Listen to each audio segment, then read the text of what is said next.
Yeah, I think Americans are an epitome of death denial.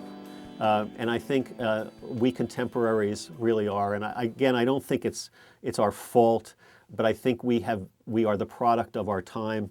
And again, from the mid 20th century onward, we've been living in this dream of life where you can always get cured. You can always, if they can't do it in your own community, by golly, you just have to go to a different community, and you may have to finally quit smoking, or finally start to exercise, or finally, whatever. But there you go. You can, we can do it. In fact, that dream is a thin veneer. We're still, at any point in time, any moment of every day, just a heartbeat away from eternity, and that's the fact.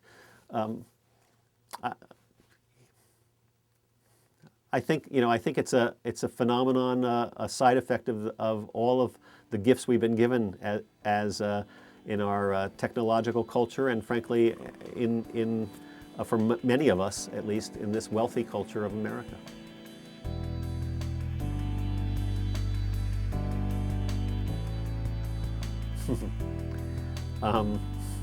Well, I think the plastic surgery and all the Botox and all of it is another part of trying to strengthen that veneer that we like to keep between us and mortality. At some point it really becomes absurd. Not that all plastic surgery is not absurd, and even cosmetic surgery is fine, and all has a role. But I think it can be stretched to extremes. We don't want to end up being a society that looks like the film Brazil.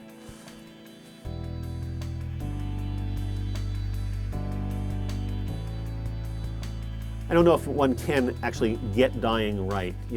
I guess when that question is asked, what people in my field often think of is India.